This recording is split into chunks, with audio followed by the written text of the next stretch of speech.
A gente vai receber aqui no CNN Dois Lados de hoje os deputados federais Ivan Valente, do PSOL, e José Nelto, do Partido Progressistas. Muito bom dia aos senhores. Já falei com Ivan Valente em outras situações aqui no Dois Lados, mas o senhor, José Nelto, é um estreante neste quadro, então eu vou começar pelo senhor, tudo bem? Muito bom dia, como vocês estão? Tudo bem, Basília. Bom dia a você, bom dia, meu amigo Ivan Valente, bom dia aos telespectadores da CNN Brasil. Um prazer enorme poder participar desse programa e falar a verdade para a população brasileira. Olha, a gente tem Dois Lados mais rapidinho hoje, então eu vou pedir respostas muito diretas e pontuais dos senhores. O que está acontecendo no Congresso Nacional? A disputa de poder, a disputa pelo protagonismo ali entre as casas, está se sobrepondo a pautas importantes e de interesse da população? José Nelto. Basília, você sabe que a disputa pelo poder ela é eterna. O Senado quer ter o protagonismo dele, a Câmara também quer. A Câmara representa o povo brasileiro. O Estado, o Senado da República representa a federação, representa os municípios. E o nosso presidente, Arthur Lira, é um homem muito duro politicamente e teve uma vitória expressiva. Nesse momento agora, há um momento de estiga de um lado, estiga de outro, e compete agora o governo federal entrar nessa disputa política entre o Senado da República e a Câmara Federal, com conversações, articulações políticas, porque o que nós queremos, nós parlamentares e a Câmara Federal e o presidente Arthur Lira, é segurar o protagonismo político para a Câmara dos Deputados. Eu não vejo, nesse momento, que ele esteja cometendo nenhum abuso de poder. Tudo que está sendo feito, ele tem o apoio da maioria das lideranças políticas da Câmara dos Deputados. Deputado Ivan Valente, o senhor que também é um parlamentar ali dentro da Câmara, junto com José Nelto e Arthur Lira. As questões relacionadas à disputa de poder, essas inversões no rito, isso está se sobrepondo ao interesse do público, a aprovação de propostas tão populares? Bom dia Basília, bom dia Zé Nelto, um prazer estar com você aqui. Primeiro que eu tenho que fazer uma retrospectiva rápida, né? Como que o Arthur Lira chegou ao governo e como é que ele concentrou tanto poder. Eu digo que tem uma hipercentralização do poder e um poder quase imperial. Quero lembrar o Zé Nelto, inclusive, que foi meu colega de liderança lá, que quando nós elegemos o Lira a primeira vez, ele obrigou que a votação fosse presencial, não tinha vacina. Todos os deputados viajaram de carro para cá. Depois se instalou um infoleque parlamentar. Então, a pandemia, entende? O fisiologismo, o clientelismo e o orçamento secreto fortaleceram Lira uma barbaridade. A segunda questão é que o governo Bolsonaro começou dizendo que ele era apolítico, que ele não precisava de base, ele é antipolítica, e depois ele caiu no colo do Centrão. Então ele está no colo do Centrão. Para quê? Para que 140 pedidos de impeachment não fossem mexidos naquele momento. Isso concentrou um poder exorbitante na mão do Lira, e eu quero citar a mudança de regimento interno que foi feita no meio do jogo, Zé Nelto. Eu nunca vi isso nesses 22 anos que eu estou aqui. Ou seja, você muda o regimento interno para não ter obstrução, para se votar PEC em 2 horas, entende? Para não se constituir comissão especial, para não ter obstrução mais, entende? Então, é muito fisiologismo, muito clientelismo.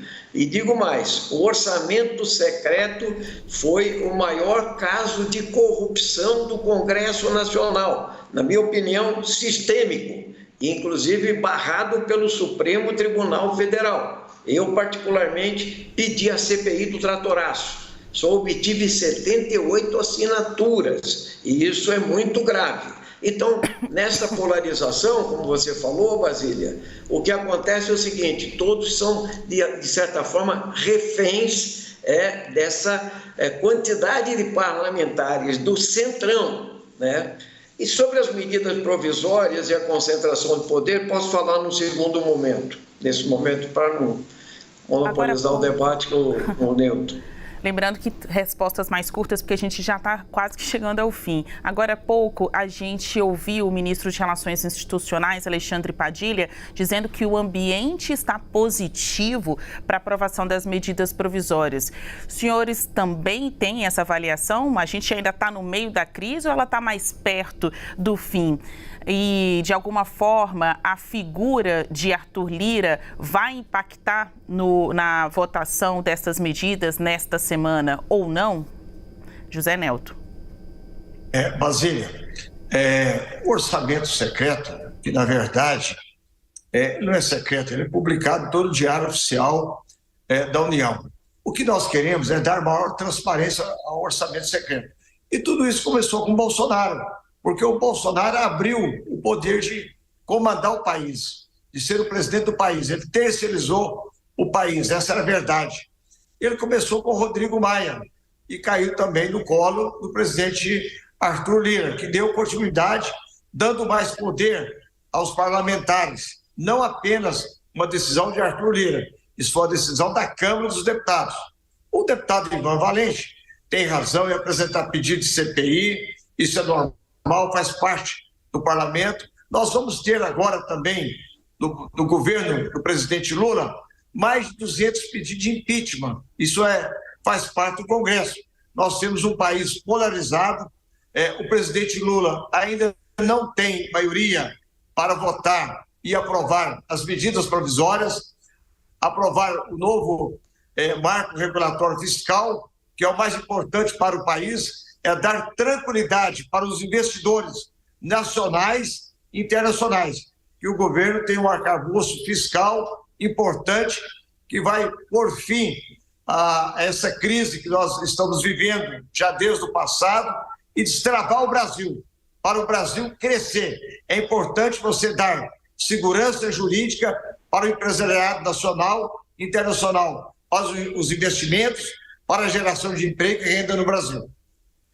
Deputado Ivan Valente, no debate, Arthur Lira está cometendo abuso de poder? Na sua avaliação, sim. Se ele está cometendo este abuso de poder, a gente vai conseguir ver ou não a aprovação das medidas provisórias ainda nesta semana? Fazendo a mesma pergunta para o senhor. Há pouco, um representante do governo disse que o ambiente é positivo, que a semana é favorável para a aprovação dessas medidas provisórias. Qual a sua avaliação? Algumas medidas provisórias certamente serão aprovadas, sim. O problema é o custo disso. Eu quero relembrar ao caro Nelto que é o seguinte: nós tivemos uma presidente da República que foi caçada por pedalada fiscal, entende? O Bolsonaro cometeu atentados contra a vida, Neto, a devastação do meio ambiente, a destruição da educação, da saúde. Não é pouca coisa, não é todo mundo pede impeachment de presidente, é que ele cometeu mesmo um genocídio aqui nesse país, 700 mil mortos, negando a vacina e assim por diante. O que aconteceu? Você tem razão numa questão, ele terceirizou o poder, sim, terceirizou, entende? E aí reside a questão, porque existe um núcleo grande do Centrão que chantageia, e o orçamento secreto, se você pegar a análise que foi feita, o que aconteceu no Maranhão, uma cidade onde o prefeito gastava em saúde uma barbaridade, arrancava 14 mil dentes numa cidade de 5 mil habitantes e tal, o que aconteceu era devolução de dinheiro para prefeito, chama corrupção isso aí, e mais do que isso é o seguinte, isso reelege os deputados, essa que é a questão. Entende? Ou seja, o orçamento é público, ele devia ser participativo. O Lira quer manter o orçamento secreto, não é à toa que ele se apropriou da parte mesmo da decisão, depois da decisão do STF. Mas o que nós queremos, Basília, é que o Brasil comece a votar propostas que interessem ao país, ou seja, gerar emprego, distribuir renda, salvar a educação pública, revogar essa reforma do ensino médio, fazer coisas que interessam ao povo brasileiro, a nossa juventude, a geração de emprego. O que acontece é que há muita negociação que centraliza e ultracentraliza mais poder. Nós não podemos ter um árbitro que nomeia qualquer comissão, que forma grupo de trabalho, que determina o ritmo das votações a todo custo, onde os partidos são meio reféns e os governos são mais reféns ainda. Não é à toa que o PSOL lançou um candidato, foi o Chico Alencar. É o único que lançou um candidato avulso ali para fazer esse debate. Exato. A gente tem aqui também 2 políticos que votaram de uma maneira diferente nas eleições para a presidência da Câmara dos Deputados. O mais alinhado ao grupo de Lira e o outro, o senhor Ivan Valente, que lançou candidatura própria, né, com o Chico Alencar. Bom, vamos combinar assim? Um outro 2 lados, eu vou chamá-los aqui. Conversamos com os deputados federais Ivan Valente, do PSOL, e também José Nelto, do Progressistas. Muito obrigada aos senhores.